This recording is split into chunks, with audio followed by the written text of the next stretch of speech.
हाय का गावात class? विड्या ओढायचा class आहे? चला सगळे गावातले वृद्ध माणसं एकत्र या, ज्याच्या त्याने विड्या आणा, ज्याच्या त्याने माचीस आणा, कशा फुकायच्या त्या तुम्हाला शिकवतो. आहे का काही क्लास? आमचं अनहित ज्याच्याने आहे ना ते आम्हाला शिकवावं लागत नाही. जेव्हा मुलाचा चुना संपतोय, सगळे गावातली दुकानं बंद होतात, वेळा होतो मुलगा, त्या चुना त्याला मिळत नाही, तेव्हा शेवटी नाईलाजाने बापाच्या पॅन्टच्या खिशामध्ये हात घालतोय आणि मग तो चुन्याचा टूप का पुडी भेटते. बरं आता काय मिळतंय? तो टूप का पुडी काहीतरी असते, ती काढता काढता बाप पाहतोय का रे काय शोधतोय. आता हातात टूप बघितल्यानंतर, हातात ते पुडी बघितल्यानंतर मग बाप बोलतोय तू पण? मग तेव्हा बोलतोय 10 वर्षापासून खातोय, आज चुना संपलाय म्हणून तुम्हाला माहिती झाली. वाईट जे आहे ना ते माणसाला शिकवावं लागत नाही. माणसाच्या अनहिताचं माणसाला शिकवावं लागत नाही. माणूस बर्बाद ज्याच्याने होतो ना ती गोष्ट, ते व्यसन, ते कार्य, ती कर्म माणसाला शिकवावी लागत नाहीत. पण चांगलं परत परत सांगावं लागतंय, दादा तसं नको रे वागू, दादा ते व्यसन नको रे करू, परत परत सांगावं लागतंय. हिताचं जे आहे ना ते मार्गदर्शन, ते ज्ञान आम्हाला परत परत द्यावं लागतंय, परत परत सांगावं लागतंय, परत परत सांगावं लागतंय. आणि विशेष काय बघा, वाईटाच्या संगतीला जर बसला ना तर माणूस लवकर बदलतो, म्हणजे तिकडे जातो. बदलतो म्हणजे बदल नाही म्हणता येणार, किंवा तो त्याच्यामध्ये लगेचच परावर्तित होतो, लगेच परावर्तित होतो. त्यासाठी वेगळं काही करावं लागत नाही. एक जर कांदा नासलेला असला ना गोणीमध्ये, एक जास्त नाही, अख्खी गोण हळूहळू कशी नासवतो पता पण लागत नाही, घरातल्यांना पण कळत नाही. जेव्हा त्या घरात दुर्गंधी सुटते ना त्या कांदा खराब झाल्याची, तेव्हा बोलते. मग गोण ती ओतली की एखादाच असतो, पण मग 50-60 निघतात. बरं का? दुर्गंधी लांबपर्यंत पसरली जाते, लांबून येते. दुर्गंध घेण्यासाठी आम्हाला विशेष काही प्रयत्न करावे लागत नाही. सुगंध जर घ्यायचा असेल तर त्या सोनचाफ्याच्या झाडाखाली जावं लागतंय, ते फुल तोडावं लागतंय, नाकाजवळ आणावं लागतंय, त्या मोगऱ्याच्या वेळीजवळ, मोगऱ्याच्या त्या रोपट्याजवळ जावं लागतंय, ते फुल तोडावं लागतंय, नाकाजवळ आणावं लागतंय, प्रयत्न करावे लागतात सुगंधासाठी. आम्हाला दुर्गंध सहज येतोय, सहज येतोय. वाईट कर्म जी आहेत ना ती माणसाकडे सहज निर्माण होत असतात, त्यासाठी काही विशेष असा प्रयत्न करावा लागत नाही. बरं का? विशेष असा काही प्रयत्न करावा लागत नाही. पण चांगल्या कर्मामध्ये जर माणसाला उभं करायचंय ना, चांगले कर्म जर माणसाच्या अंतःकरणामध्ये निर्माण करायचे आहेत ना, तर त्यासाठी मात्र त्याला प्रयत्न करावे लागतात, प्रयत्न करावे लागतात. अनहिताकडे माणसाची वाटचाल सहज होते, हिताकडे त्याला वळवावं लागतंय. अनहिताची कर्म माणसाकडे सहज निर्माण होतात, हिताची कर्म त्याला परत परत परत परत शिकवावी लागतात, त्याला परत परत वळवावं लागतंय तिथे. बरं का? संतांच्या संगतीला आल्यानंतर माणसामध्ये परिवर्तन होत आहे. पण जेवढ्या आवडीने आणि जेवढ्या आपुलकीने मनुष्य वाईटाकडे आकर्षित होतोय ना, त्यापेक्षा विशेष आवडीने आणि विशेष आपुलकीने जर संतांकडे आकर्षित झाला, संतांच्या विचारांकडे जर आकर्षित झाला, तर त्याचं हित घडल्याशिवाय राहणार नाही, त्याचं हित घडल्याशिवाय राहणार नाही. एकदा काय लोखंडाला परिसाचा स्पर्श झाला ना, काही महिन्यांनी, काही दिवसांनी, काही वेळाने त्याचं सोन्यात रूपांतर होत नाही, तत्क्षणी सोन्यामध्ये रूपांतर होत आहे, तत्क्षणी. लोखंडाला परिसाचा स्पर्श झाला काय आणि सोन्यामध्ये, सुवर्णामध्ये रूपांतर झालं काय, तत्क्षणी रूपांतर होत आहे. आम्हाला संतांचा संग झाला ना की आमच्यामध्ये लगेचच परिवर्तन होत आहे, तत्क्षणी. फक्त तेवढ्या आवडीने आम्ही त्या ठिकाणी रममाण झालो पाहिजे, एकरूप झालो पाहिजे. जे संतांचे विचार आहेत ते तेवढ्या आवडीने आम्ही घेतले पाहिजे, तेवढ्या आवडीने आम्ही घेतले पाहिजे. बरं का? नारद मुनी भगवंताला विचारताय, भगवंता संतांचा संग झाल्यानंतर नेमकं काय होतंय? सत्संगामध्ये किती सामर्थ्य आहे, किती पावर आहे, किती बळ आहे. नारदाने केलेला प्रश्न अतिशय चांगल्या प्रकारचा आहे बरं का. आणि म्हणून भगवान म्हणतात, नारदा, संतांच्या संघामध्ये किती सामर्थ्य आहे, किती बळ आहे, हे जर तुला पाहायचं असेल तर समोर एका ओळीवर एक सरडा आहे, जाऊन विचार ना त्याला, दादा संतांच्या संघामध्ये किती सामर्थ्य आहे, किती बळ आहे. म्हणजे सांगेल हो तुला पाहायला मिळेल. बघा हा फरक. सांगेल म्हणे नाही तुला पाहायला मिळेल. सांगेल काय पाहायला मिळेल. आणि आम्हालाही पाहायचं आहे बदल झालेला. सांगण्यापेक्षा पाहणं महत्वाचं आहे, बदल झालेला बरं का. माझ्यामध्ये किती बदल झालेला आहे मी सांगण्यापेक्षा तुम्हाला पाहायला मिळावं ना. आणि संतांना तेही अपेक्षित आहे, तेच अपेक्षित आहे संतांना. आणि म्हणून मग त्या ठिकाणी त्या सरड्याला जाऊन विचारलं त्या नारद मुनींनी की सत्संगाचा महिमा काय आहे, संतांच्या संगतीमध्ये किती सामर्थ्य आहे. नारदाने हात जोडल्याबरोबर विचारले बरोबर त्यांच्या मुखातून हे 2-4 शब्द त्याच्या कानावर पडले आणि सरडा तिथेच गतप्राण झाला, मरून गेला. सरडा मरून गेला बरं का.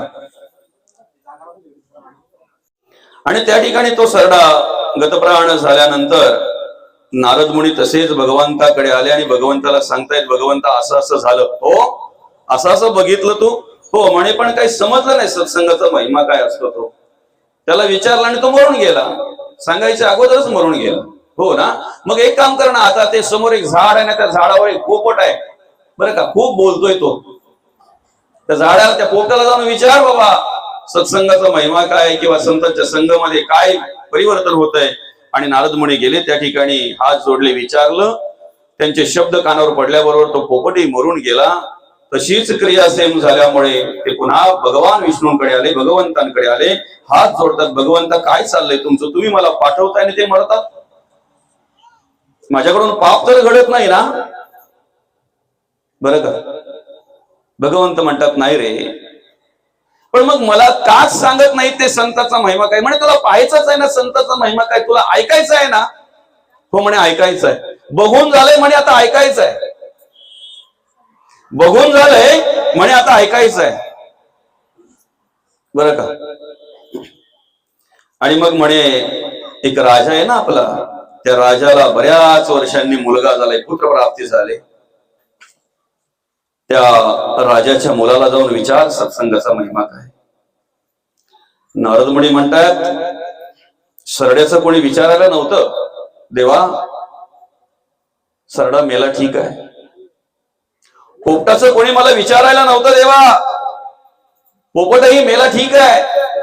पण आज कित्येक वर्षानंतर जर राजाला मुलगा झालेला आहे, त्याला जाऊन जर मी विचारलं आणि दोन्हीकडे जी प्रक्रिया घडली तशीच प्रक्रिया जर तिथे घडली तर म्हणे नाही दादा, वचनावर विश्वास ठेव, तुला ऐकायचं आहे ना. आतापर्यंत 2 ठिकाणी तू पाहिलं, ऐकताय ना, संतांच्या संघामध्ये काय परिवर्तन होतंय किंवा काय सामर्थ्य आहे हे तुला पाहायला मिळालं. आता ऐकायचं आहे ना, मग तू राजाच्या मुलाला जाऊन विचार.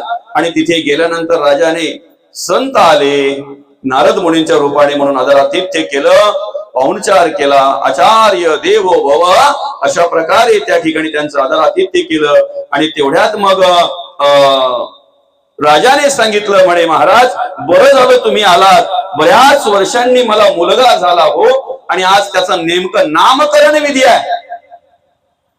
तुमच्या हातूनच ते नामकरण विधी झालेला बरं पडेल. आता मग नारद मुनींनी विचार केला की तेवढ्यासाठीच आलोय, पण सांगायचं कसं काही याला,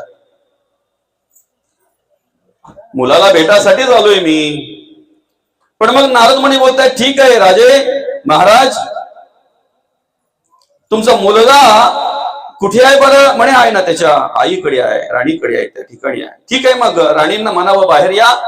त्या ठिकाणी त्या रूम मध्ये फक्त तुमचा मुलगा आणि मी दोघेच जण काही काळ असणार, काही वेळ असणार. आणि मग नंतर तुम्ही सांगाल त्याप्रमाणे आपण त्याचं नामकरण विधी वगैरे सर्वांच्या समक्ष करूया. पण काही वेळ मला तुमच्या मुलाशी बोलायचं आहे. अरे म्हणे आताच काही काळापूर्वी जन्मलेला मुलगा, तुम्ही काय बोललात. हो म्हणे, फक्त एका रूम मध्ये आम्ही दोघेच जण असू ना अशी व्यवस्था करा. आणि एका रूम मध्ये फक्त दोघेच जण असतील अशी व्यवस्था राजाने केली. नारद मुनी गेले, त्या मुलाला हात जोडले. हात जोडल्यानंतर विचारलं, दादा संतांच्या संघामध्ये काय परिवर्तन होत आहे? संतांच्या संघामध्ये सामर्थ्य काय आहे? आता जी कल्पना तुम्ही केली तसं काहीच नाही झाला. कारण सरडा मेला, तिकडे पोपटही मेला. आता आपण इकडे काय कल्पना करणार? कारण मराठी कल्पना माणूस लवकर करतो, जगाची कल्पना लवकर करीन. खरं की खोटं आहे? एखाद्याचा अपघात झाला एवढा माहिती झालं ना का पहिले विचारतो हाय का गेला. डायरेक्ट कुठल्या कुठे जातो आपण, दादा काही लागलंय का त्याला? भाषा कळते ना, मेला का मग? अरे कुठे मारतोय तू दादा? आणि याने नारद मुनींनी हात जोडून त्याला विनंती केल्याबरोबर लगेच तो मुलगा बोलायला लागला. काय म्हणतोय? ऐका ना, संतांच्या संगतीमध्ये काय परिवर्तन होत आहे, संतांच्या संगतीमध्ये किती बळ आहे, किती सामर्थ्य. ऐका, पूर्वी मी सरड्याच्या योनीमध्ये होतो आणि सरड्याच्या योनीमध्ये फिरत असताना तुमचा संग झाला, तुमच्या रूपाने संतांचा संग झाला. 4 शब्द माझ्या कानावर पडले, तुम्ही मला हात जोडले गेले. त्या नमस्कारामध्ये एवढं सामर्थ्य होतं, तुमच्या संगतीमध्ये एवढं सामर्थ्य होतं की ती योनी तर माझी कट झालीच झाली, पण मधल्या अनेक योनी आणि त्या अनेक योनीतून मी मुक्त झालो आणि डायरेक्ट मी पोपटाच्या योनीमध्ये आलो. पोपटाच्या योनीमध्ये आल्यानंतर जेव्हा पुन्हा एकदा तुमचा संग झाला, तुमच्या रूपाने संतांचा संग झाल्यानंतर तुम्ही मला हात जोडले. त्या हातामध्ये, त्या जोडण्यामध्ये एवढं सामर्थ्य होतं, तुमच्या शब्दामध्ये एवढं सामर्थ्य होतं की मधल्या अनेक योनी, माझ्या अनेक योनीतून मी मुक्त झालो. आणि ऐका ना, पूर्वी असलेला सरडा, त्याच्यानंतर झालेला पोपट, आज केवळ तुमच्या संगतीमुळे मी राजाच्या घरामध्ये राजपुत्र म्हणून जन्माला आलोय. हा संतांच्या संघाचा महिमा आहे, हे संतांचं सामर्थ्य आहे.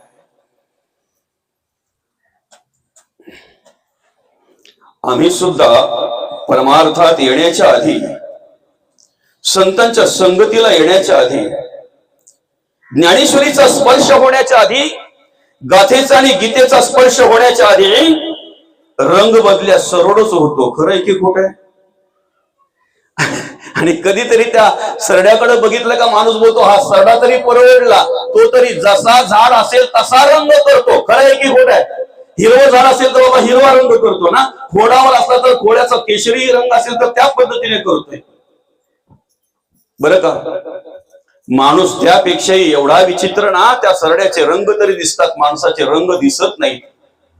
काही काळांतराने जेव्हा मित्रालाच तो फसवितोय ना, तेव्हा तो मित्र बोलतो, त्याचा खरा रंग मला कळलाच नव्हता रे, तो आता कळला. कळतंय ना? तो रंग बदलणारा जो सरड असतो ना, सरडा असतो ना, त्या सरड्याचे रंग तरी आम्हाला समोर दिसतात, माणसाचे रंग दिसत नाहीत. म्हणून सासू बोलते, बघायला गेलतो तेव्हा जरा बरी वाटली होती. सुनही बोलते, जेव्हा पाहायला आली होती तेव्हा तरी गुलगुल गुलगुल बोलत होती, तेव्हा जरा मला बरी वाटली होती. काय एखादा सासरा बोलतोय जावयासाठी, काय गुण होते ना, काय गुणांचं वर्णन केलं, पण माहिती नव्हता असा निघेल म्हणून. सरडा परवडला, त्याचे रंग आम्हाला प्रत्यक्षात पाहायला मिळतात, पण आम्ही आमच्या जीवनामध्ये माणसांकडून जे धोके सहन करतोय ना, ते धोके सहन करत असताना मात्र आम्हाला तो सरडा तरी परवडला असं म्हणावं लागतंय. कारण माणसाचे रंग मात्र माणसाला ओळखता येत नाहीत, माणसाचे रंग मात्र माणसाला दिसत नाहीत. आमच्या हाताला गाठ असेल तर ते दिसते, आमच्या पोटाला गाठ असेल तर ते दिसते, आमच्या पायाला गाठ असेल तर ते दिसते, आमच्या मानेला, आमच्या डोक्याला, आमच्या सर्वांगाला कुठेही गाठी असल्या तरी ते आम्हाला दिसतात. आणि ज्या काही दिसत नाहीत ना, त्या त्रास देतात, त्या एक्सरे मध्ये येतात, त्या सिटी स्कॅन मध्ये येतात, त्या MRI मध्ये येतात, त्या सोनोग्राफी मध्ये येतात. पण आतल्या गाठीची जी माणसं आहेत ना, त्यांच्या गाठी कुठल्याच कॅमेऱ्यात येत नाहीत, कुठल्याच मशीन मध्ये येत नाहीत. येतात का? आतल्या गाठीची जी माणसं असतात ती, शरीराच्या गाठी आम्हाला वेगवेगळ्या मशिनी दाखवतात, वेगवेगळ्या मशिनींतून दिसतात, पण आतल्या गाठीच्या माणसांच्या गाठी जेव्हा त्यांचे रंग गुण जेव्हा ते दाखवतात ना, तेव्हाच तो बोलतोय 4 महिने येऊन बसला भावासारखा बोलला आणि मी भावासारखा त्याच्याजवळ सगळं सांगून टाकलं. पक्का आतल्या गाठीचा निघाला ना तो. परिवर्तन झालं पाहिजे. संतांच्या संघामध्ये एवढी पावर आहे, एवढे सामर्थ्य आहे की रंग बदलणारा सरळ अर्थात असा रंग बदलणारा माणूस क्षणाला कधीतरी कामाच्या रंगामध्ये असायचा, कधीतरी क्रोधाच्या रंगामध्ये असायचा, कधीतरी लोभाच्या रंगामध्ये असायचा, आणि अशा वेगवेगळ्या प्रकारचे रंग बदलणारा माणूस ज्या वेळेला संतांच्या संगतीला येतोय ना, त्या वेळेला एवढं परिवर्तन होत आहे की पोपटा सारखा बोलायला लागतो तो. परमार्थाचं, अध्यात्माचं, संतांचे विचार आणि संतांच्या संघाचा महिमा पोपटा सारखा बोलायला लागतोय. पण आम्हाला तिथेच थांबायचं नाहीये. आम्हाला काय करायचंय, जे कार्य आम्हाला साध्य करायचंय तोपर्यंत आम्हाला प्रवास करायचाय, तोपर्यंत आम्हाला संतांच्या संगतीला राहायचं आहे. साधं उदाहरण आहे, आम्हाला शिक्षण घेण्यासाठी मर्यादा आहे बरं का.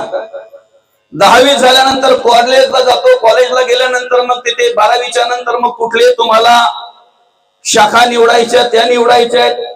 कला, वाणिज्य, विज्ञान जे काही असेल ते, मग त्याच्यामध्ये सुद्धा BA आहे, BCom आहे, BSc आहे, त्याच्यानंतर मग MA आहे, MCom आहे, MSc आहे, त्याच्यानंतर जे काही असेल ते PhD. त्याच्यानंतर काय आहे,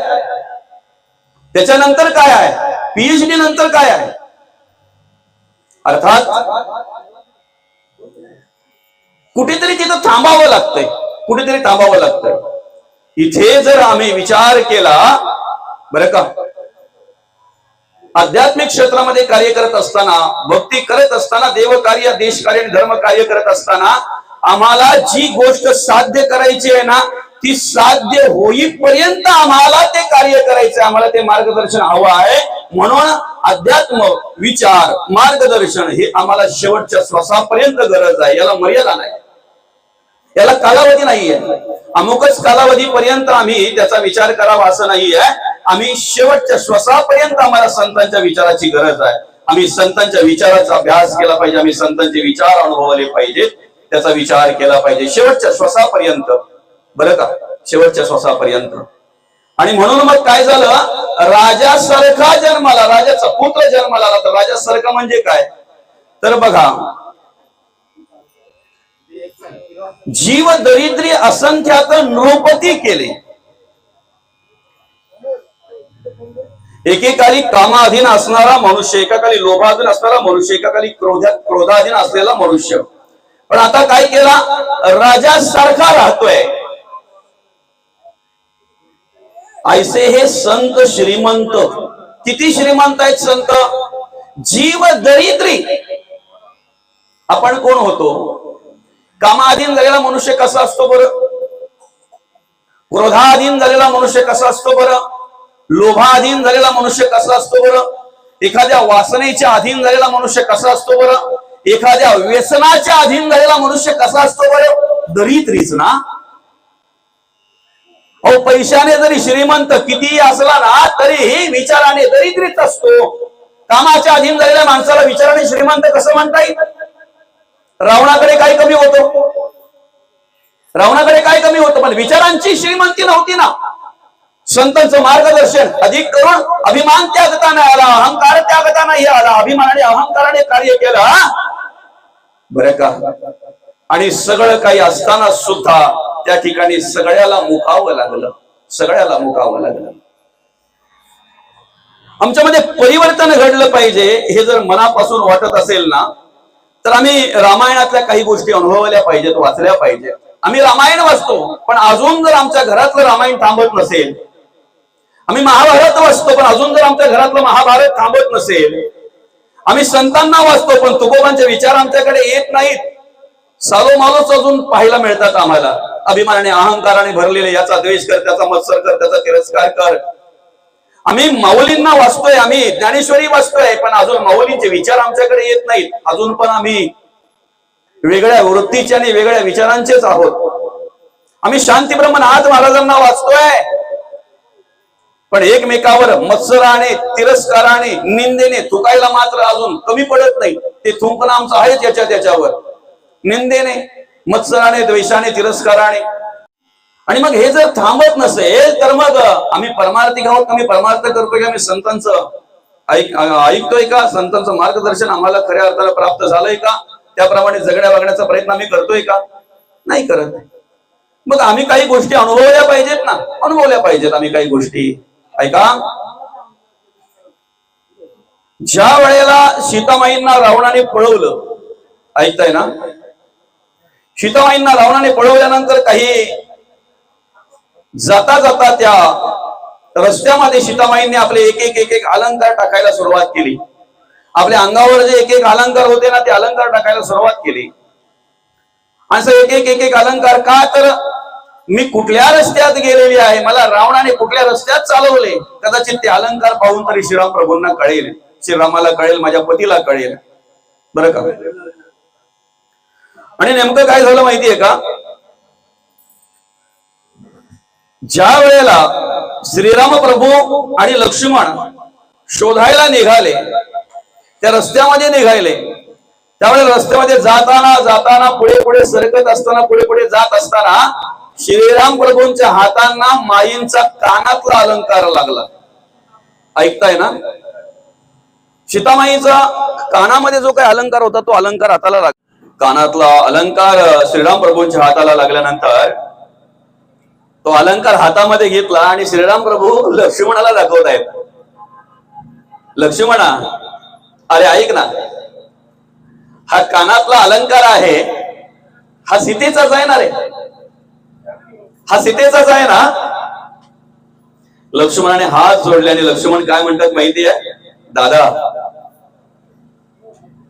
वहिनी माझ्या बरोबर असायच्या, मी वहिनीच्या बरोबर असायचो, पण चेहऱ्याचं निरीक्षण आयुष्यात कधी केलंच नाही, तोंडाचं निरीक्षण कधी आयुष्यात केलंच नाही. आणि जर चेहऱ्याचं आणि तोंडाचं निरीक्षण जर दादा मी कधी वहिनींचं केलंच नाही, तर कानाचे मी कसे ओळखणार दादा वहिनींचेच आहेत का?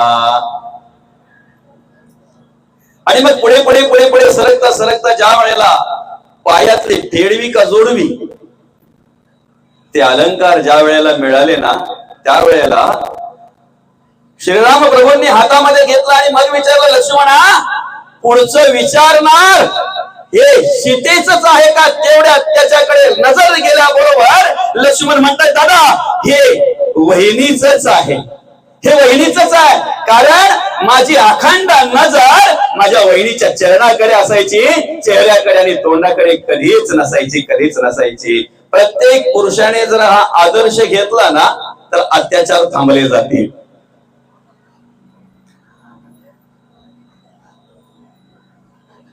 संपूर्ण जगाची जी माता आहे, श्री ही अनादी काळची माता म्हटलं जात आहे, त्या श्रीकडे आमची कुठे नजर असावी, कसलं निरीक्षण आम्ही करावं, हे ज्याला कळलं ना त्याने कामावर विजय मिळवला म्हणायला हरकत नाही. आज कलियुगामध्ये प्लास्टिकची बाहुली जरी एखाद्या दुकानाच्या समोर आम्ही बघितली ना, तरी सुद्धा निरीक्षण करणारी माणसं आम्हाला पाहायला मिळतात. आणि अशा वृत्तीच्या माणसांचा विचार जर केला तर आम्हाला कधी कधी असं वाटतंय की खरोखर तो रावण परवडला, कारण त्याने सीतामाईंना फक्त नेऊन अशोकवनामध्ये ठेवली होती. पण ऐका, आता परवाचीच घडलेली घटना, नाशिक जिल्ह्यातील मालेगाव मध्ये 3.5 वर्षाच्या मुलीवर अत्याचार होतात. 3.5 वर्षाच्या मुलीवर अत्याचार करून त्या ठिकाणी त्याला ठार मारण्यात आला. ह्या रावणाची वृत्ती जर आम्हाला ठेचायची आहे तर त्यासाठी आम्ही प्रवचन श्रवण केलं पाहिजे, त्यासाठी आम्ही कीर्तन श्रवण केले पाहिजेत. कारण ह्या रावणाची वृत्ती, ही राक्षसी वृत्ती, या विचारामध्ये आणि या गुणांमध्ये बदल करण्याचं सामर्थ्य फक्त आणि फक्त संतांच्या विचारामध्ये आहे. आणि तो बदल व्हावा या उद्देशाने आमच्या धर्मा हरी ठाकरे बाबा यांच्या उत्तर कार्यांच्या निमित्तानं त्यांच्या मुलांनी हे प्रवचन या ठिकाणी आयोजित केलेलं आहे. परिवर्तनासाठी संतांचा संग जर आम्हाला झाला तर आमच्यामध्ये एवढं परिवर्तन होत आहे. संतांचे विचार जर आम्ही श्रवण केलेत ना तर आमचं जीवन सुंदर होतंय.